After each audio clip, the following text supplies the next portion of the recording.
देहरादून में लोकतंत्र सेनानी सम्मान समारोह का आयोजन किया गया है। सीएम पुष्कर सिंह धामी संबोधित कर रहे हैं। ऐसी बात आती थी कि ये परीक्षा संपन्न हुई है, परीक्षा के बाद नकल का प्रकरण आ गया। ऐसे होनहार, प्रतिभावान, योग्यता वाले जो गरीब माता पिता के बेटे और बेटियां थी, चयन की जब लिस्ट आती थी तो उनका चयन नहीं होता था। चयन उनका हो जाता था जो नकल माफियाओं से साठगांठ करते थे, पेन ड्राइव से नकल करते थे, पेपर लीक करवाते थे, नकल माफियाओं से मिले होते थे, भ्रष्टाचार में लिप्त होते थे, उनका चयन होता था। आप सोचिए कि उनके साथ कितना बड़ा, उनकी प्रतिभा के साथ अन्याय होता था। जैसे ही ये प्रकरण आया हमारे सामने, हमने कहा कि हम किसी भी कीमत पर आने वाली युवा पीढ़ी के साथ, गरीब माता पिता के बेटे बेटियों के साथ ये अन्याय नहीं होने देंगे। उसके लिए हमको कुछ कीमत भी चुकानी पड़ेगी। और जब हमने फैसला लिया कि हम नकल माफियाओं के खिलाफ कार्रवाई करेंगे, 100 से ज्यादा नकल माफियाओं को हमने जेल की सलाखों के पीछे भेजा और नकल माफिया परेशान हुए। उन्होंने हमारे छात्रों को, युवाओं को, बेरोजगार युवाओं को लगातार बरगलाने का प्रयास किया, सड़कों पर उतारने का प्रयास किया, तोड़फोड़ करवाने का प्रयास किया।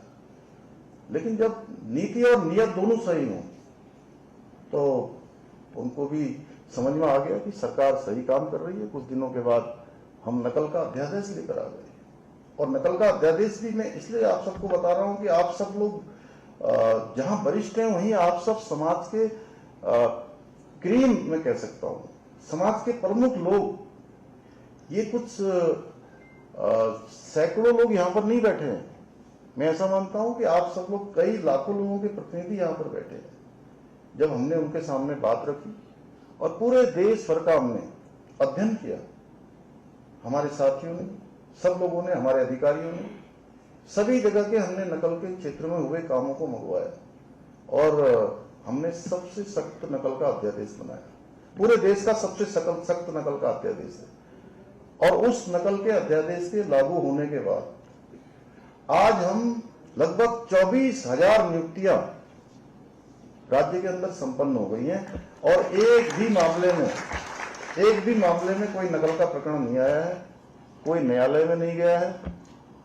और आप सब स्वयं देखते होंगे कि ऐसे माता पिता के बेटे और बेटियां जो कई सालों से परीक्षाएं दे रहे थे, उनका परीक्षा में चयन नहीं हो रहा था।